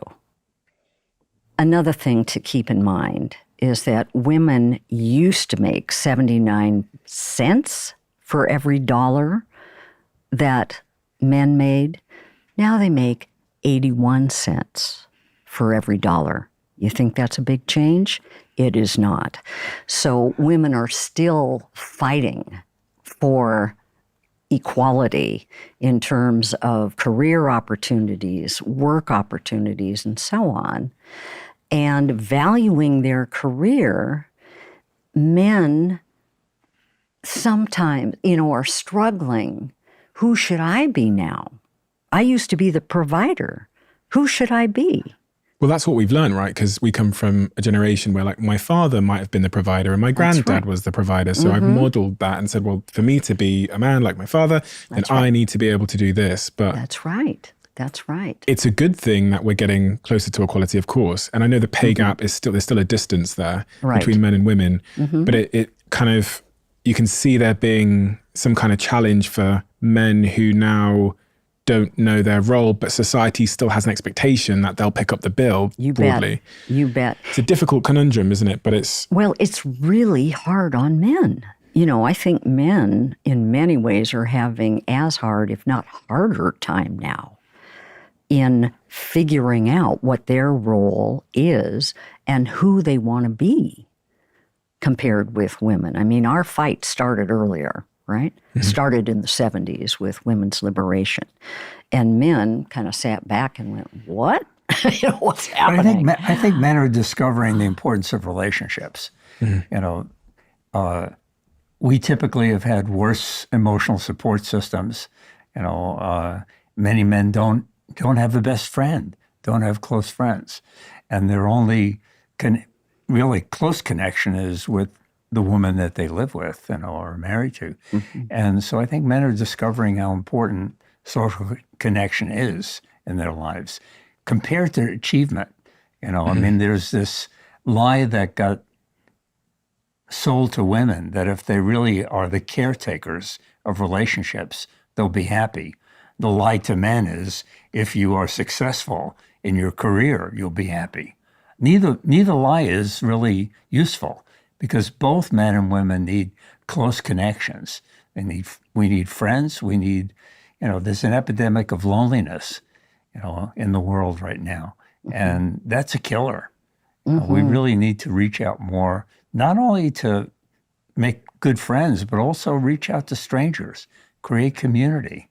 And that needs to change. What's really interesting? I mean, just think about it. If you go on the internet and you look at what women are looking for in a partner, what's the first word they say? They don't say rich. They don't say highly successful, great achievements. Typically, they say sensitive, right? Sensitive, emotionally aware, caring. So hopefully men can absorb that.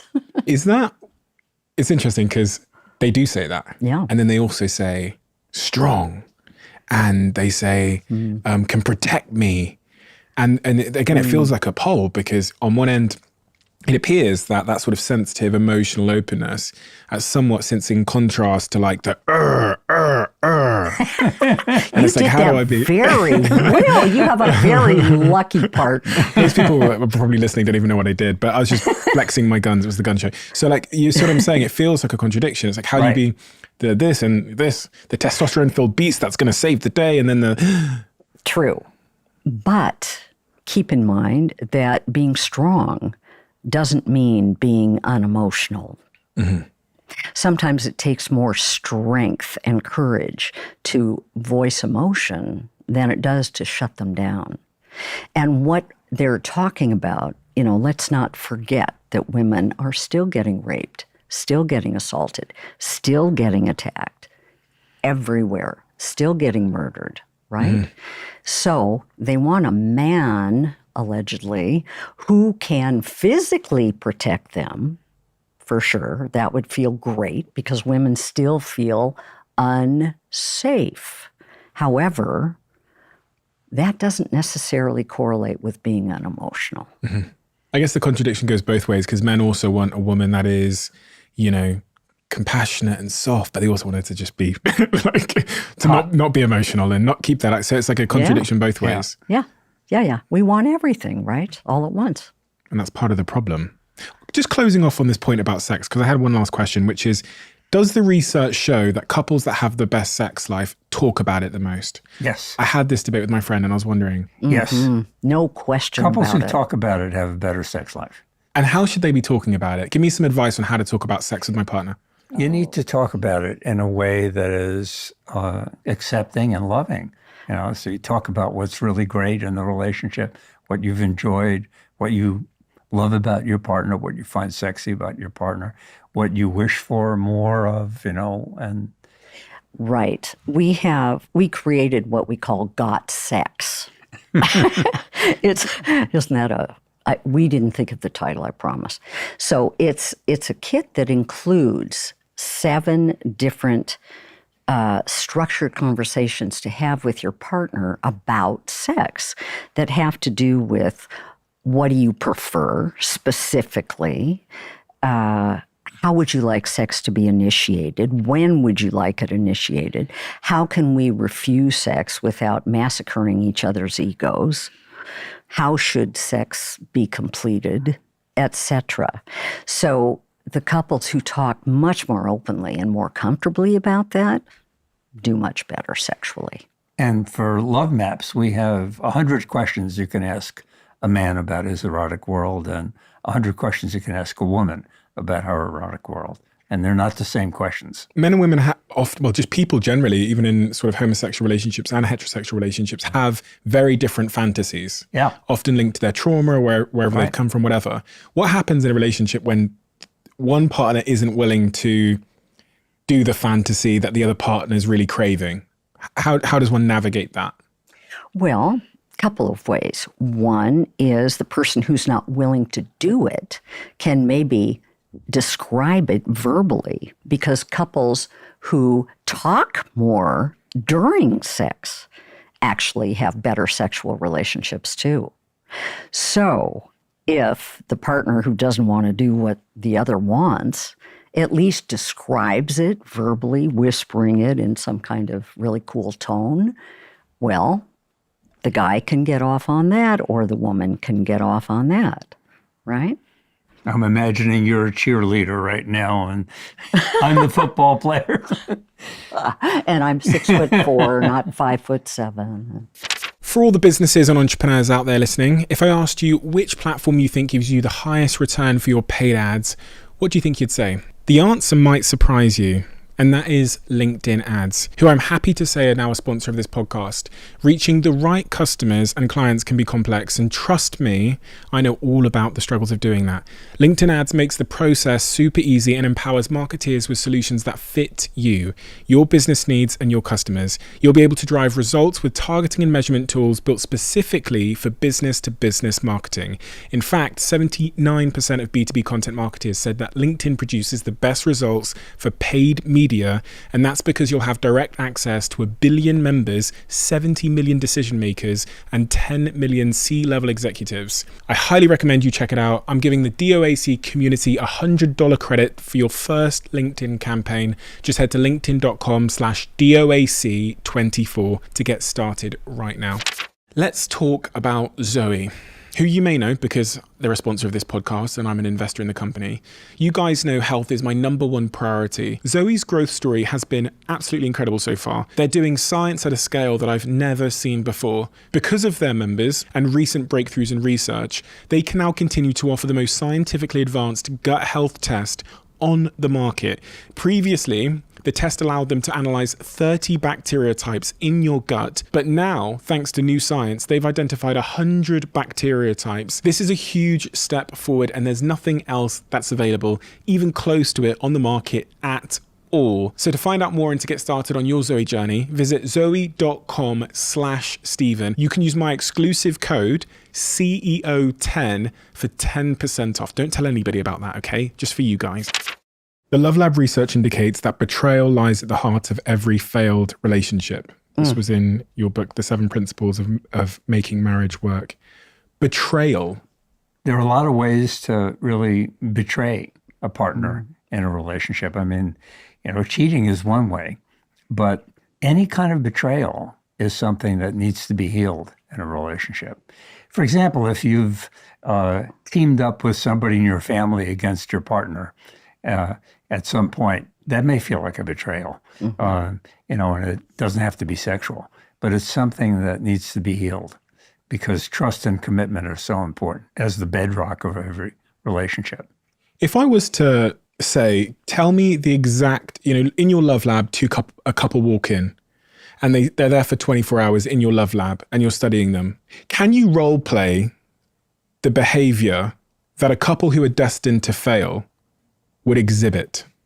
Oh, yes. Sure. How many ways can we do that? Okay. God, these crossword puzzles are really hard.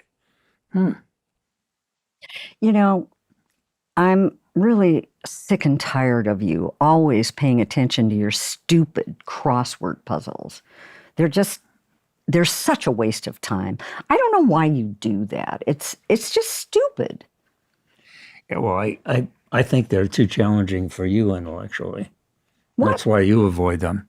What are you talking about? Yeah. I could do that with almost my eyes closed. I never see you do a crossword puzzle. Because it's stupid activity. Why would I want to do it? I think you're avoiding it because you're avoiding challenges in your life.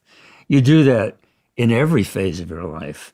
Avoid challenges. You always take the easy road. You think that marrying you was the easy road? Are you kidding? Okay, so that's kind of what it looks like. I've seen that before. Have you?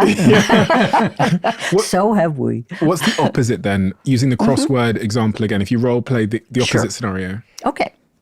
Boy, some of these challenger crossword puzzles are really hard. Really? Yeah. Oh, did you find something really hard in the one you're doing now? Yeah, it's like you have to know the names of these dinosaurs I've never heard of in order to complete the puzzle. Oh my God, that sounds impossible. I know. Yeah, it really does. Yikes. Yeah. What are you working on right now that's so hard? Well, I'm trying to do these Sudoku things. Oh no, I'm really? having a lot of trouble with those. Oh, those are impossible for me. Oh my God. Yeah. I like that you really love challenges. Good luck with that. I don't think I'll be able to help you. Okay. All right. Okay. So it kind of looks like that. And what are the fundamental differences? Like, is something being deposited in that first example that's going to be insidious and to result in the relationship falling down? Think of the word stupid. I used it 3 times. Put down, criticism, contemptuous. How does he respond? Counterattacks. You're not smart enough to do these. Defensiveness. These are like personality attacks. And it was straight from the jump. Exactly. Yeah. Exactly. And how does that lead to divorce? How does it feel when somebody looks down on us, is disgusted by us, does think we're stupid? Do we want to be close to that person? Mm-mm. Do we want to have sex with that person? Mm-mm. Do we trust that person? No, we do not. We pull away from them. It can be much more subtle as well than you demonstrated there. What are the subtlest ways that contentment can show up in a conversation? So you wouldn't, I've asked you to do the dishes. You wouldn't really think of getting your hands wet to do the dishes, would you? So that's sarcasm. I really hate getting my hands wet.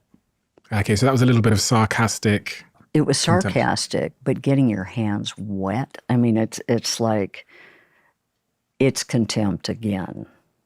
What advice would you give to me then? I'm 31 years old. I'm 4 years into my relationship. You're 36 years into your marriage? 37. 37 years into your marriage. What advice would you give to me to make sure that I get 37 years deep? You've given me lots of advice today about how to argue and how to resolve conflict. Get this notebook. I'm going to get a notebook. Yeah. I'm going to carry around a notebook. And a the pen, minute yeah. we have an argument, I'm going to start taking notes. Yeah, that's my solution. And Here's do you know her dreams? This is a really good question because I think I know her dreams, but I've never really asked directly. Oh, Which I probably should have, according to Julie's eyes. yeah, you might be surprised by the answer. Yes, sir. And does she know yours? And why they're so important to you? Beyond just, it's fascinating. I'm not even sure I know mine, which is a bit of an issue. And how Wonderful. does it relate to you being from Botswana? Yeah, it's an interesting thing because I think sometimes we're scared of voicing our dreams because we think it might result in figuring out that they're unaligned. Like I think if I asked her what her dreams were, she's very ambitious. She wants to start a family. Thinks she wants to live in the sun somewhere. My dreams are probably more focused on, I want to start a family too, but I love doing this podcast. And there's only a couple of cities in the world where I can do it. And there's only one city in the world where I think I can do this podcast and it's sunny, and that's here. And she might not like being here, but for a variety of reasons. So it's like, and then when you have kids, you realize that you can't just fly around like I do now. We have to be together and present and raise the kids. So I don't know, in my head, I've just thought, cross that bridge when we come to it. Is that a good way to deal with life? No. Well, it's not a bad way. It's not a bad way. It depends on your timing. But the book we wrote, 8 Dates, which gives you conversations to have that are really, really important as you are establishing a long-term relationship, or if you're already in one, but you haven't had conversations like these in a while, then those are great to have. And you don't have to be afraid, that your dreams are very different from one another. Because if there's a lot of love, with maybe a couple of exceptions out there, you can figure out a way to make it work. What advice would you give to me then? I want all of the advice that you haven't yet given me today. Okay, so one of them would be just remember that 85% turning towards figure. Okay. Turn towards her as much as you can. You don't mean physically, you mean... No. Yeah. I mean, if she makes a little bid for connection, like, hey, Stephen, come into the kitchen. I want to show you something. Get up and go to the kitchen. 85% of the time at least. Try. Okay. Do your best. It's not going to be perfect. It's You'll have- 86%, by the way. Oh, honey. See, he's my numbers man. I can always count on him to come up with the right. Okay, so you got to work even harder, Stephen. Okay. 86% of the time. Yeah, so that's a good one. Another one is when you are talking about an issue, work really hard to not blame and not criticize. Yep. Describe yourself, your own feelings, what situation you're upset about, and what your positive need is, not the negative one. Anything else, John? We have this great card deck called Expressing Your Needs. I don't know if you got a copy of that one. No. You can download it on the App Store, Gottman Card Decks. Have it on your phone. And once a week, just sit down with her and go through and say, okay, here's 2 things I need this week. Why? Why should I do that? Because then it's real clear, and she can tell you what 2 things you can do to make her happy this week. And, rather than leaving it to chance, You're a man that loves maths, right? Yes. Give me some of the most interesting mathematical conclusions you've been able to arrive at through your work, through the Love Lab. I think the most amazing one is that the only way to be powerful in a relationship is to accept influence. And it's so counterintuitive, but that turns out to be really powerful. That I found that very surprising. The only way to be powerful is basically to... Be influenceable. Be flexible. Be movable. Interesting. Listen to your partner and try to accept some influence from what they're saying.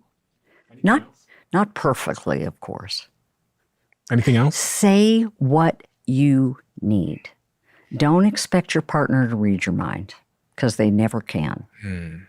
Anything else? Yep, one more. This is one of our favorite questions.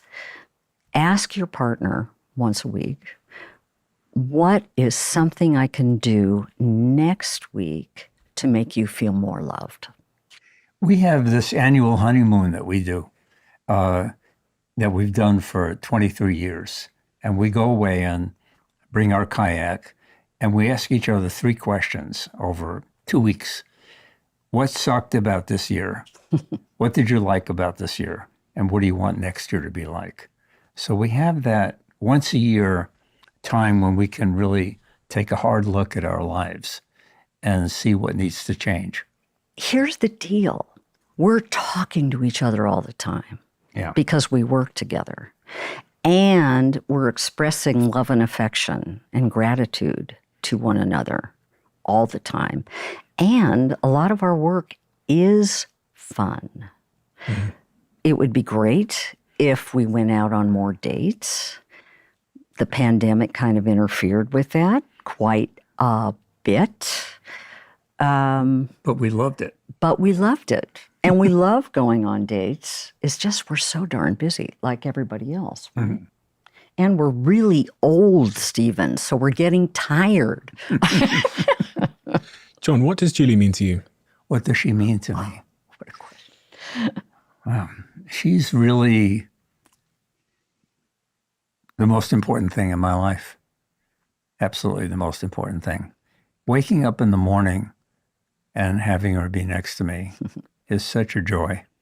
And cuddling with her and our dog is just a wonderful thing every morning. and now we get to be grandparents together.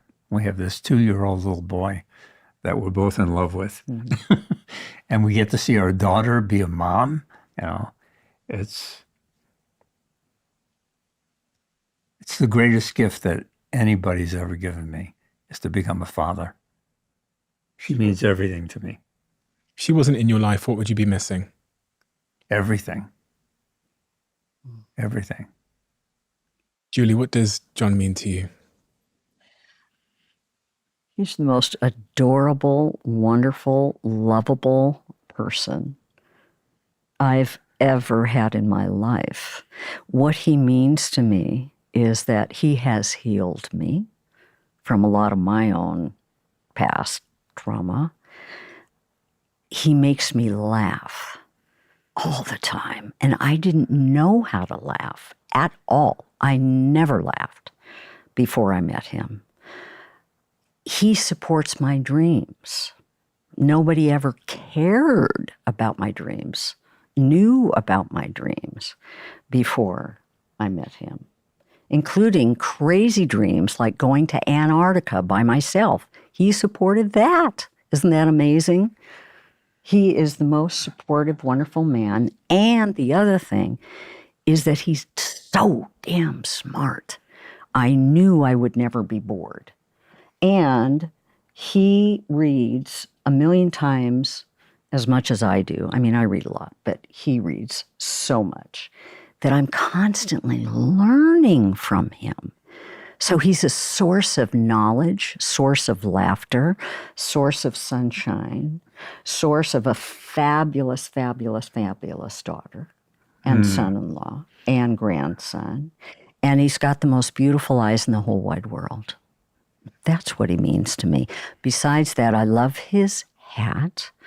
He always wears the same hat, and he has for like 40 years, because it makes him look like a Jewish intellectual Bolshevik. What could be better? She's talking about my leather hat. Oh, okay. Yeah. I was going to say. Fisherman's hat. Fight Right. The book has come out, I think, February 1st? January 30th, yeah. Okay. Why did you write this book? Why was it so important? There's so many things that you could have written about from all of your research, but for some reason, you wrote a book called Fight Right. Why? Take a look at the world. Fighting especially in the United States, has become more polarized than ever. Secondly, hatred has become sanctioned as a fine way to express your own political points of view. Has there been any listening to each other? Zip. None. And so, we're not politicians. We're not going to affect the whole social system. But if we can change how people listen to one another and love one another at home, which is what we know the most about, then we can hope and pray for a ripple effect to move out into society and create more love out in the world too, where we need it so much. Making peace one family at a time. Oh, I love it. Nice one. We have a closing tradition on this podcast where the last guest leaves a question for the next guest, not knowing who they're leaving it for. I'm going to ask you both to answer the question. I didn't get to see it until I opened the book. Here we go. Oh, interesting. So I'm going to start this with Julie. If you could go back and tell your parents any one thing at the time you were born, what would it be?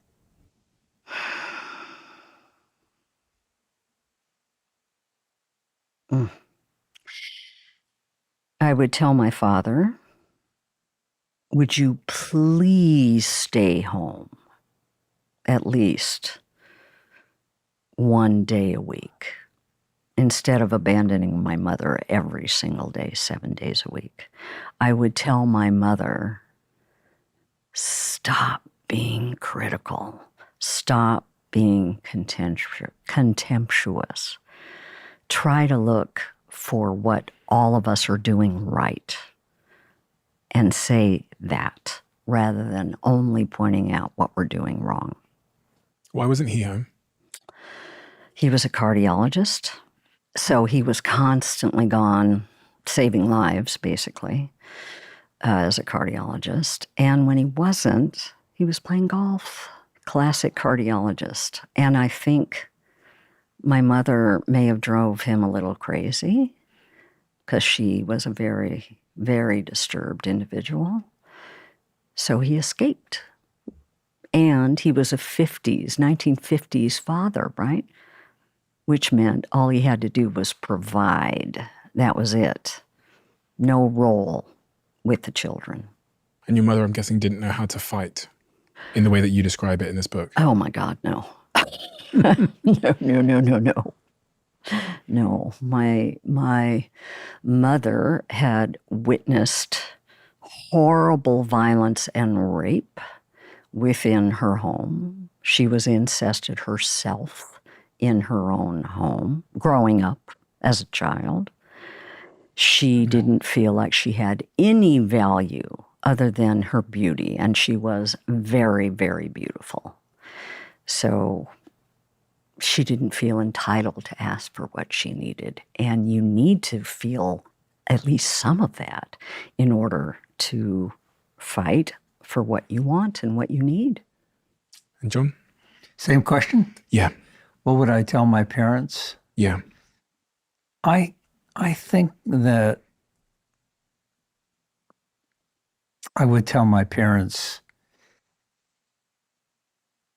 first of all, how much I love and appreciate them for who they were. And I don't think I did that enough, especially with my dad. And I would also tell my parents to be better parents toward my sister, because we really lived in two different families.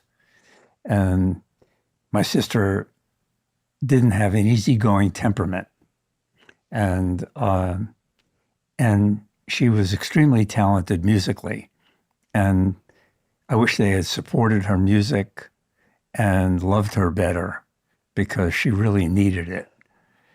And I think they could have done a much better job being parents of her. They did a great job with me. What was the cost to your sister? I think she felt really unloved. Still does. especially by my mom. And I felt very loved by my mom. I think that's kind of served to make sense of why you both do what you do in many respects. You both have an origin story which is sort of pertinent and present in the work that you do, and the perspectives you both take on the subject matter of love and relationships comes from two very different places. And we all have an origin story of love and relationships. And I think we often discount how important and formative that is for us. I mean, I know from myself personally, my life is dominated by love and relationships, and my success, my business, everything that I've done in my life comes back to the early relationships I had, my perspective on love and the lack of love, or, you know, the love that I once needed. So thank you so much to both of you for really being seen as you are seen as the pioneers on this subject. And I said to you before we started recording that so many of my guests have come on this show and mentioned your work. They've quoted your work. And these are some of the most successful people in the world. They're scientists, they're neuroscientists, etc. But even long before I got to meet you, many years ago, I did a live show across the UK, and I was quoting stuff that came out of your love lab on stage in front of thousands and thousands and thousands of people. So thank you for turning the lights on to a subject that matters so much to human happiness and health, as we've discovered, because it's some of the most important work that I think anyone could do for humanity. And you guys have been leading the way in doing it. So thank you both so much. Thank you, Stephen, for having us on your podcast. Thank you so much, given that you have interviewed some of the most successful, brilliant people on the planet, to be honoring love in the way that you're doing, because by doing that, you are really endorsing how important love is, and everybody needs to hear that. So thank you. Well said, honey. Indeedy. Everyone needs to go get your books. I mean, there's quite a lot of them, but this particular one here, I think everyone should start with, because conflict resolution, knowing how to take on conflict, knowing how to address it, knowing how to be a better sparring partner in relationships, so that it can be you and your partner versus the problem, versus instead of you versus your partner, I think is foundational to us finding the love that most of us are searching for, but that feels so elusive. So I'd recommend everybody to go get the book. I'm going to link it in the description below. Thank you so much. We're done.